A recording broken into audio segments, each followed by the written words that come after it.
حضرت امام حسین رضی اللہ تعالیٰ عنہ کے بھائی ہیں حضرت محمد بن حنفیہ، ماں کی طرف سے فرق ہے، باپ کی طرف سے سکے ہیں، آپس میں کوئی الجھاؤ ہو گیا، شکر رنجی ہو گئی، 3 دن گزر گئے۔ حضرت محمد بن حنفیہ نے سوچا کہ امام حسین میرے بھائی بھی ہیں، بڑے بھی ہیں، پھر رسول خدا کی بیٹی کے بیٹے بھی ہیں، تو اگر ناراضگی ہوگی ہے تو میں جا کے صلح میں پہل کر لیتا ہوں، کوئی بات نہیں۔ گھر سے چلے،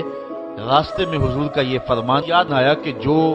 2 مومن آپس میں الجھ پڑیں، جو صلح میں پہل کرے گا وہ جنت میں پہلے جائے گا۔ یہ حدیث یاد آئی تو واپس پلٹ آئے اور گھر میں آ کے کاغذ کے ٹکڑے پہ ان کو خط لکھا اور قاصد کے ہاتھ بھیجا کہ میرے بھائی، میں تجھے منانے کے لیے گھر سے چلا تھا، راستے میں حضور کا یہ فرمان یاد آ گیا، میں تو گوارا نہیں کرتا کہ آپ سے پہلے جنت میں جاؤں، تو اس لیے آپ مجھ کو آ کے منا لیں، میں ناراض ہو کے بیٹھا ہوا ہوں۔ تو حضرت امام حسین آئے اور اپنے بھائی محمد بن حنفیہ کو راضی کر لیا۔